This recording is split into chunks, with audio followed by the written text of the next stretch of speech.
Bonjour à toutes et à tous et bienvenue sur Flashmat pour le dernier épisode de la saison 1 sur la parentalité et la coéducation. Euh, Cette saison 1, j'ai voulu vraiment mettre les bases de la parentalité et coéducation. Les saisons suivantes, saison 2, 3 et 4, déjà sont prévues. On rentrera beaucoup plus dans des cas particuliers, beaucoup plus en profondeur sur certaines notions, comme sur les émotions, sur l'orientation, tout ce qui est Parcoursup, etc. On va aussi revenir un peu plus sur aider son enfant au mieux. Voilà, on va revenir vraiment un peu plus en profondeur sur certaines choses pour les prochaines saisons. Mais déjà, le dernier épisode de la saison 1, et je voulais finir sur ça, c'est vraiment de construire la confiance école-famille, que je trouve très importante, cette confiance-là, parce que la coéducation pour moi est un élément clé pour une bonne évolution de son enfant. Voilà. On va voir justement que la coéducation, c'est pas déléguer en fait à l'un ou à l'autre du coup telle ou telle tâche, mais c'est plutôt une alliance. Voilà, on va essayer de voir comment on fait pour bâtir une relation de confiance durable entre l'école et la famille et pour accompagner au mieux la réussite de chaque enfant. Alors, voilà, comme je l'ai dit, la coéducation ne consiste pas à confier entièrement l'éducation de son enfant à l'école, ni à attendre que les parents fassent le travail des enseignants. Ça, non. Vraiment, c'est une responsabilité partagée qui repose sur une complémentarité et un respect mutuel. Alors ça, c'est très important qu'il y ait un respect, que dans la famille, on ne dise pas, mais c'est quoi ce prof? Il dit n'importe quoi, il fait n'importe quoi, etc. Ou que ça soit l'inverse, oui, mais on connaît que les profs disent oui, mais on connaît ta maman, on connaît ton papa, il est comme ça et comme ça. Non, on a un respect mutuel, on est sur justement un travail commun pour le bien-être de l'enfant. Voilà. Et justement, ce travail commun, ça va permettre justement à l'enfant de bénéficier d'un cadre cohérent et sécurisant qui favorise son épanouissement scolaire et personnel. Vraiment, c'est très très important et je pèse mes mots quand je dis ça. Vraiment.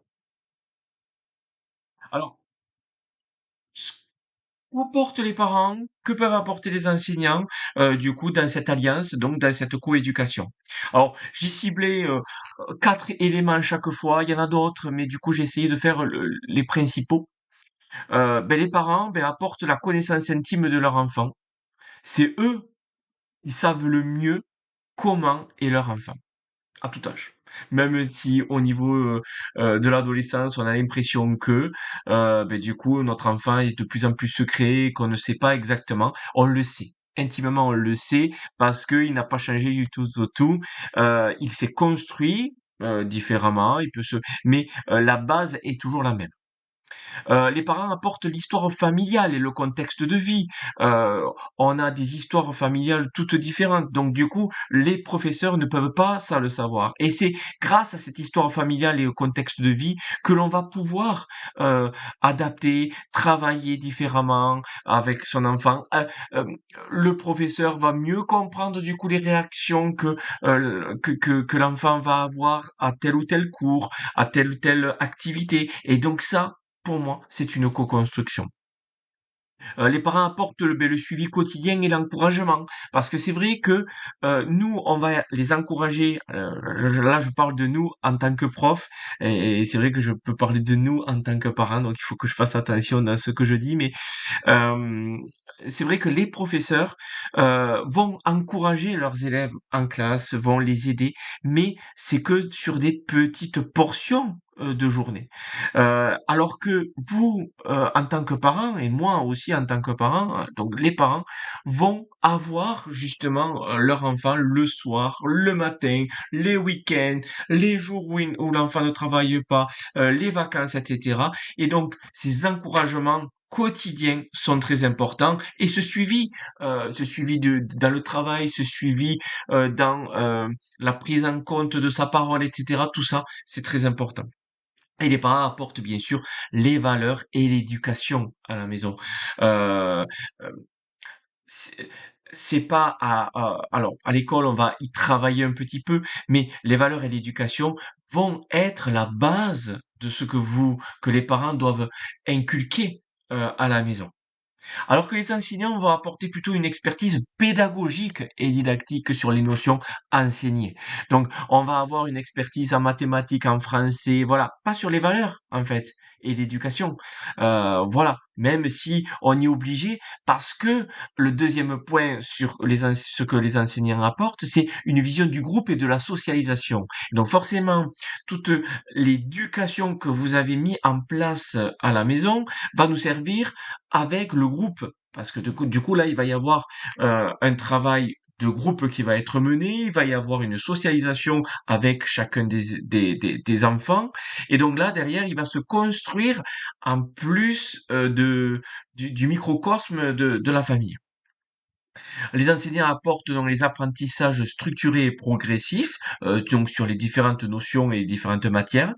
Et il va apporter aussi l'observation professionnelle des progrès, et pas, une observation, personnelle, qui serait plutôt, de votre ressort. Voilà, des ressorts de la famille. Voilà, et donc vous voyez qu'on a 2 regards complémentaires et qui vont vraiment permettre d'accompagner l'enfant dans toutes ses dimensions. Voilà. Et vraiment, moi, j'y crois fermement. C'est pour ça que j'ai remis cette phrase. Ni les parents, ni les enseignants ne peuvent réussir seuls. C'est vraiment dans la coopération que réside la force de cette alliance. Donc, la coéducation, et ça vient de là, du co-éducation, ça vient de coopération dans l'éducation. Cette coopération est très importante. Alors, euh, comment dialoguer sereinement? Parce que c'est pas toujours évident. C'est pas toujours évident parce que euh, euh, notre enfant a pu avoir quelque chose ou nous, on peut réagir à chaud parce que on a vu qu'il y avait des problèmes avec son enfant. On peut voir qu'il a des mauvais résultats ou on a l'impression qu'il y a de l'injustice. Et là, du coup, on a euh, quand on va rentrer à l'école, on va avoir euh, un affect qui sera déjà assez négatif. Et en plus, on va peut-être pas dialoguer bien comme il faut. Moi, je conseille vraiment un dialogue serein. Et c'est pour ça que il faudra pas dialoguer uniquement à chaud. Il faudra pas dialoguer uniquement quand ça ne va pas, parce que c'est là où ça va être compliqué pour l'ensemble des parents. Ça. Donc, pour les fondamentaux pour dialoguer sereinement, donc choisir le bon moment. Bon, vraiment privilégier les rendez-vous planifiés plutôt que entre deux portes à la sortie de l'école, à la sortie d'une classe, ou, voilà, ou 2 minutes, 3 minutes quand on amène notre enfant, ou ben, nous on est un peu pressés en tant que parents, ou les professeurs sont un peu pressés aussi, sans doute parce qu'ils ont ils doivent aller voir peut-être d'autres enfants, d'autres élèves, ils doivent peut-être aussi travailler, ils doivent faire des photocopies, des choses comme ça. Donc c'est pas toujours évident. Donc privilégier un rendez-vous planifié, ça va permettre d'apaiser les choses et surtout d'avoir mûrement réfléchi notre rendez-vous. Adopter une posture d'ouverture, donc vraiment d'écouter avec bienveillance, sans jugement. Pour les deux parties, hein, c'est-à-dire pour les professeurs comme pour les parents et exprimer les préoccupations avec calme, vraiment, parce que on tire dans le même sens. Les professeurs et les parents vont tirer dans le mauvais sens. Donc, les préoccupations des parents vont être accueillies par les professeurs s'il y a quelque chose de serein. Et l'inverse est vrai aussi. Il faut que ça soit vrai aussi. Rester centré sur l'enfant. Gardez toujours en tête l'intérêt de l'enfant et rechercher ensemble des solutions constructives. Là, c'est pas votre propre intérêt, l'intérêt du professeur, c'est pas l'intérêt du parent, c'est l'intérêt de l'enfant. Et on va rechercher quelque chose de constructif. Ok, on va essayer de tenter ça. On va essayer de tenter ça. Ça marche pas, ben on se rappelle, on s'envoie un message et on va réaiguiller. N'hésitez pas à me dire les choses. Qu'est-ce que je peux améliorer en tant que prof, en tant que parent? Et c'est ça la coéducation pour moi. Et Aussi, reconnaître l'expertise de chacun, valoriser les compétences de l'autre et faire confiance à son engagement professionnel ou parental. Les parents sont des parents, ils ont des compétences parentaux. Euh, ou parentales, je sais pas. Pardon. Et pareil pour les professeurs, ils ont un engagement professionnel. Donc clairement, ils sont pas là l'un ou l'autre à se tirer dans les pas à nous tirer dans les pattes. Pas du tout. On est vraiment sur quelque chose de constructif. Il faut que ça soit le plus constructif possible. Alors, les clés d'une communication efficace lors des dialogues sereins. Mais pour les parents, moi je vous conseille vraiment de préparer les questions à l'avance, d'éviter des reproches et des accusations. Plutôt, de dire, voilà, vous avez donné une punition à mon enfant, je comprends pas, c'est pas normal, et cetera. Plutôt de poser une question en disant, «J'ai vu que vous aviez, mis une punition à mon enfant, j'aimerais bien, avoir votre avis sur ce qu'il faudrait changer, qu'est-ce qui va pas, avec mon enfant?» Et donc du coup, pour pouvoir améliorer les choses. Là, comme ça, vous jugez si ça paraît disproportionné ou proportionné. Vous en dialoguez sereinement en disant, ah d'accord, je comprends. Moi, je pensais que vous alliez peut-être faire ça, mais peut-être que c'était pas jouable ou c'était pas bien de faire ceci. Et plutôt que de rentrer en conflit, parce que l'idée, c'est une co-construction, vraiment. Demandez des exemples concrets. Je sais pas, si vous inquiétez parce que votre enfant a du mal à mémoriser sa poésie, ses tables de multiplication ou peu importe, et vous demandez des conseils au professeur. Et donc là, à ce moment-là, vous demandez des exemples concrets. Comment je pourrais faire moi en tant que parent pour l'aider au mieux le soir, le week-end, et vraiment vous ressortirez avec des billes et des ressources vraiment efficaces et proposer votre aide si nécessaire, c'est-à-dire que une simple phrase en disant bon ben écoutez on va faire ça, on va essayer d'améliorer ce point, n'hésitez pas en tant que professeur à m'envoyer des messages si vous avez besoin de mon aide, ne serait-ce qu'une phrase comme ça ça apporte de la confiance mutuelle et ça apporte du coup cette coéducation.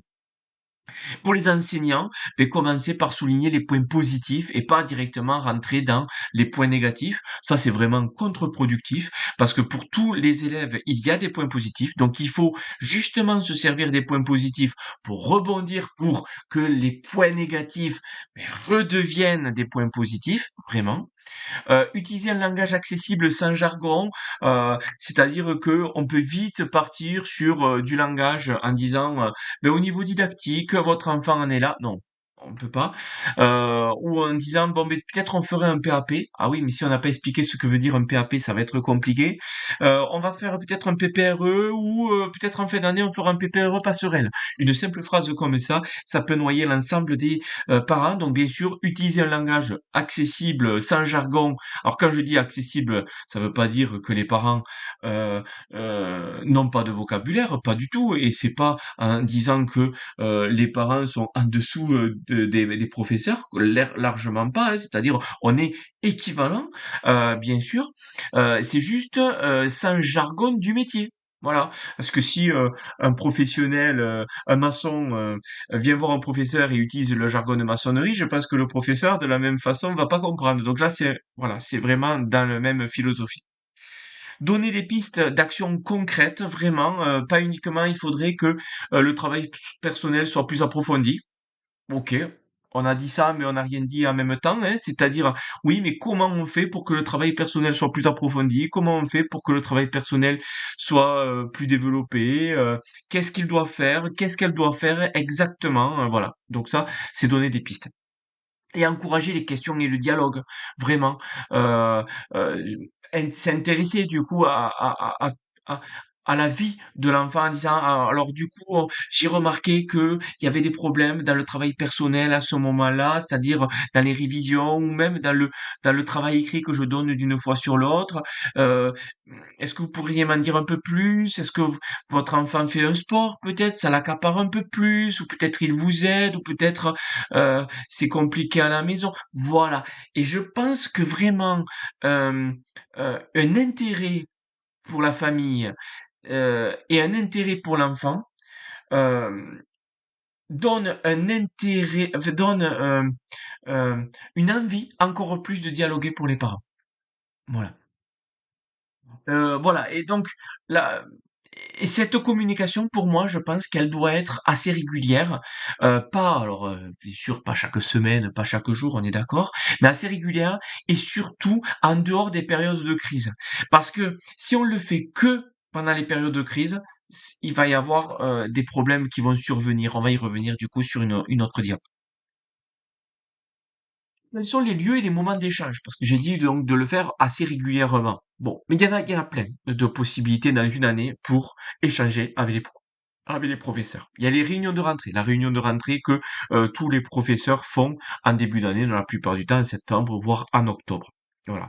Ça, c'est un moment clé pour comprendre le fonctionnement de la classe, les attentes de l'année et poser les premières questions. Ça, c'est assez important, du coup, d'avoir un échange. Même je privilégie, et je le dis dans certains établissements scolaires, de faire un pot à la fin de la réunion de rentrée où on va boire un verre, manger des chips, peu importe.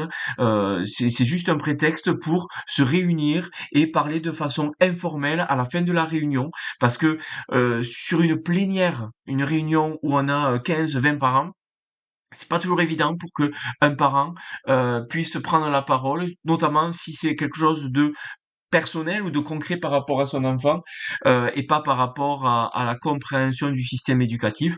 C'est toujours compliqué de lever la main et du coup de parler de ça en plénière. Voilà, ça peut être un bon endroit. Il y aura des rencontres individuelles pendant l'année, une ou deux, ça va dépendre des établissements sur l'année, en plus de la réunion de rentrée. Donc, où ça sera des rendez-vous personnalisés pour discuter en profondeur des progrès, des difficultés et des projets de l'enfant. Il y a l'espace numérique, donc la messagerie, où sur la messagerie, les parents peuvent envoyer des messages aux professeurs.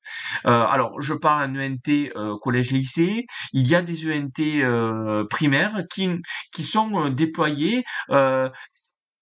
Pas de façon uniforme dans toute la France, c'est-à-dire qu'il y a certaines académies, même certains départements euh, qui, euh, qui ont un déploiement de l'ENT un peu moins efficace dans le premier degré que d'autres départements ou que d'autres académies, mais il y a toujours potentiellement un mail du professeur ou voilà, qui nous permet justement de discuter. Alors l'ENT, en plus de la messagerie, mais l'intérêt c'est d'avoir un accès aux devoirs, un suivi régulier qui est là. Mais voilà. Mais même si on n'a pas l'ENT, c'est pas grave, on peut quand même échanger avec la maîtresse, le maître, le professeur, voilà. Et après, on a tous les événements scolaires, notamment tout ce qui est kermesse, spectacle, les portes ouvertes. Dans certains établissements, il y a des lotos. Il y a aussi le bal de fin d'année pour certains collèges ou pour certains lycées. Euh, voilà, il y a énormément d'éléments. Je pense aussi en troisième ou même au lycée, on a des réunions d'orientation. En fait, il y a énormément de moments où on peut rencontrer les professeurs et on peut tisser justement des liens avec l'école. Voilà. Alors, je reviens sur ce que je disais précédemment et ce que j'avais dit que j'allais revenir justement. Un conseil d'or, c'est ça, d'anticiper plutôt que de réagir. N'attendez pas qu'un problème survienne. Voilà. Et ça, c'est vrai que beaucoup de parents, mais j'ai envie de dire beaucoup de professeurs aussi. Euh, contactent l'enseignant ou donc ou le parent uniquement en cas de difficulté. Et là, voilà, cette approche, elle crée une dynamique négative et place l'échange déjà sous tension. Et on n'est pas, on est sur plus une convocation de l'un ou de l'autre plutôt qu'un dialogue en fait.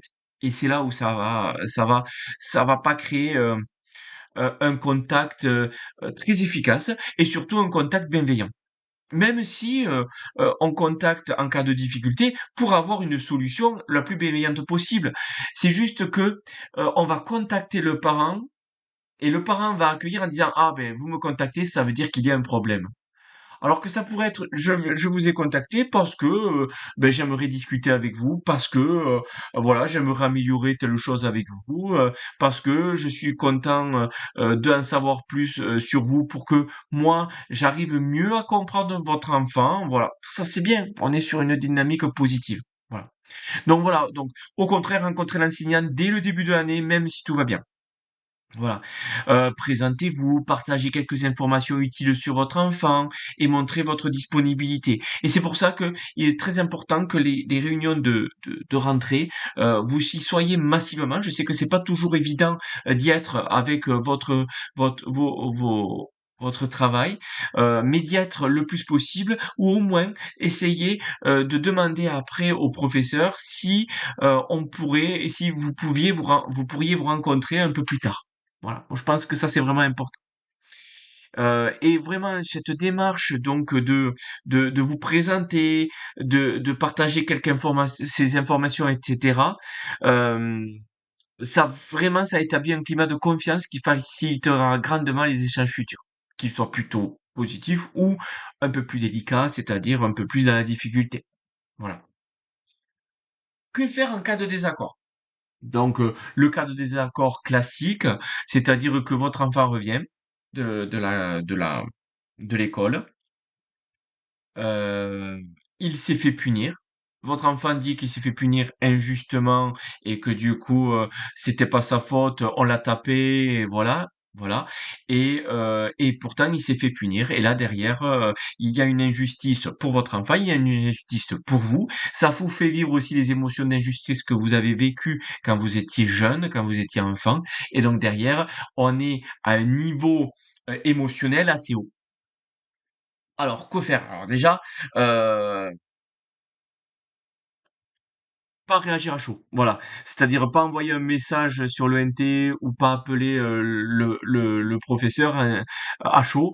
Essayer de souffler, même si c'est pas évident parce que, on l'a tous connu, ces moments-là. C'est pas toujours évident parce que son enfant, soit s'est fait agresser, soit est malheureux et cetera. C'est dur de réagir directement. Le principal, ça va être de rassurer, d'avoir un moment encadrant pour son enfant, que vous soyez vraiment le tuteur pour votre enfant en disant mais ne t'inquiète pas, je comprends la situation, on va essayer de trouver une solution, on va essayer de résoudre. Je dis pas que tu as raison, je dis pas que tu as tort, mais en tout cas pour l'instant, je suis là, tu peux t'appuyer sur moi si t'es pas bien, etc. Et vraiment un point d'accueil en fait de sa parole et voilà.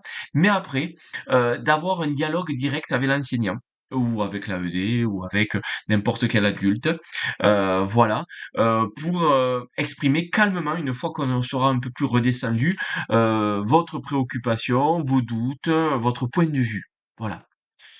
Si euh, chacun campe sur sa position, vraiment, ne pas envenimer les choses parce qu'on pourrait envenimer les choses soit en poussant un peu plus haut le dialogue et donc du coup en disant des choses qui dépassent notre pensée ou même des insultes, des choses comme ça. Et là, c'est contre-productif.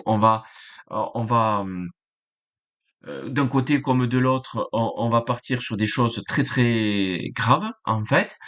Euh, Deuxième chose, c'est si, si on résout pas la situation, ben du coup, ça va envenimer la vision que l'on va avoir de l'un de l'autre, et donc après, ça va tâcher notre confiance et ça va tâcher la confiance de l'enfant par rapport à l'école, du style, oh oui, mais euh, du style vous rentrez de la réunion, vous allez voir votre enfant et vous dites bon bah en fait il veut rien savoir, ton prof il est nul, et donc du coup ce côté dénigré, et qui dit dénigré dit rupture de coéducation, ouais, pour moi.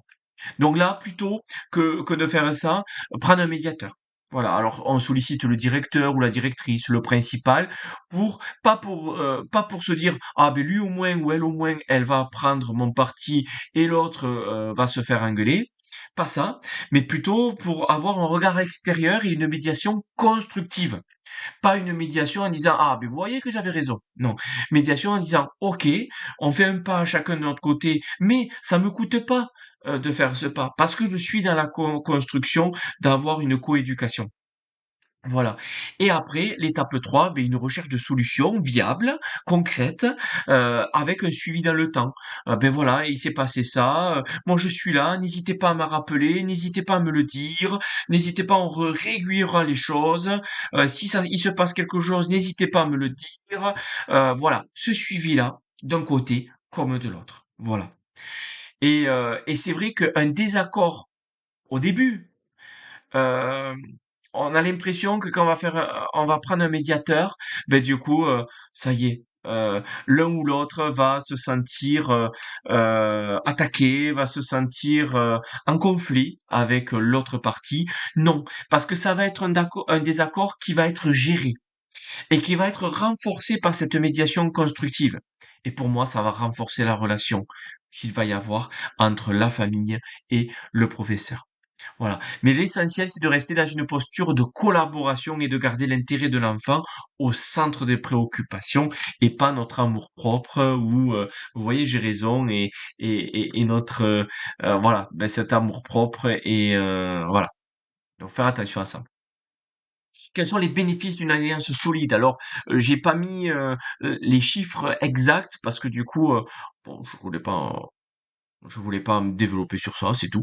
Mais il y a sur 3 points des bénéfices. Sur la réussite scolaire, les enfants dont les parents sont impliqués obtiennent de meilleurs résultats académiques.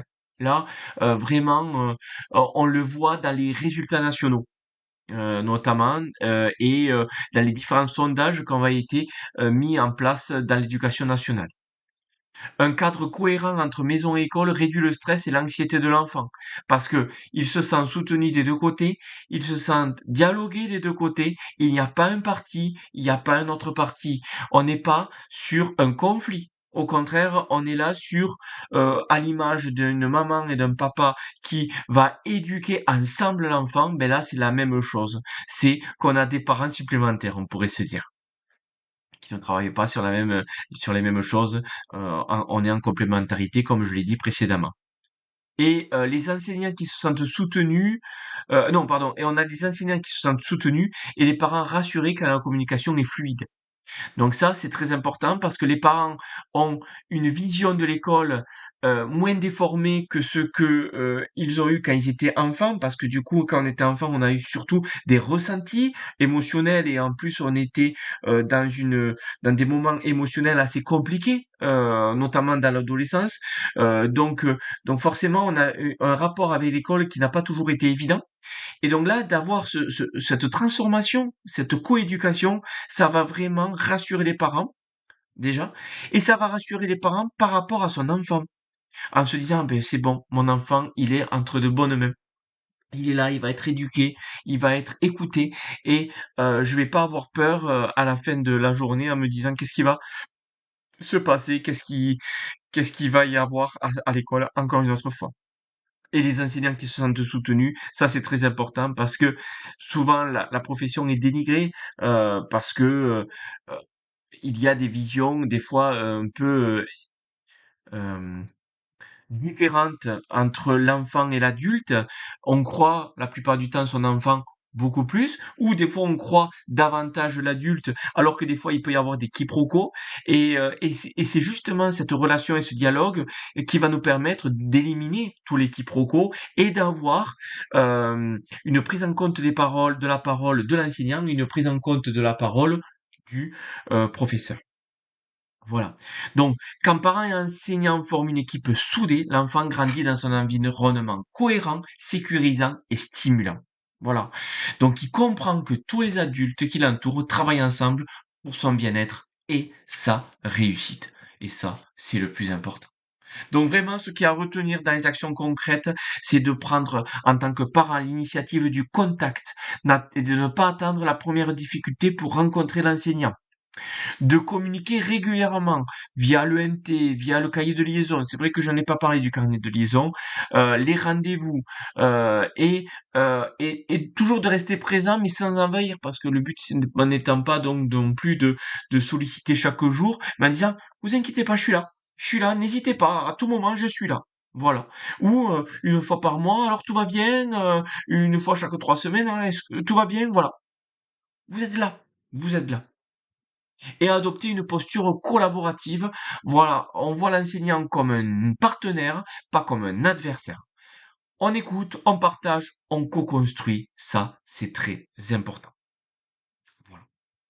Bon, j'espère que euh, ma vidéo vous a aidé. J'espère que ma vidéo, toutes mes vidéos vous ont aidé de la saison 1. Voilà, n'hésitez pas à mettre un commentaire, n'hésitez pas à mettre même des sujets sur la coéducation et la parentalité que vous aimeriez que je développe sur les prochaines saisons. Je suis là, bien sûr. Voilà, n'hésitez pas pour tout ça. Je vous souhaite une très bonne journée et, et n'hésitez pas à mettre un j'aime, n'hésitez pas à vous abonner à ma chaîne. Allez, bonne journée à vous et à bientôt.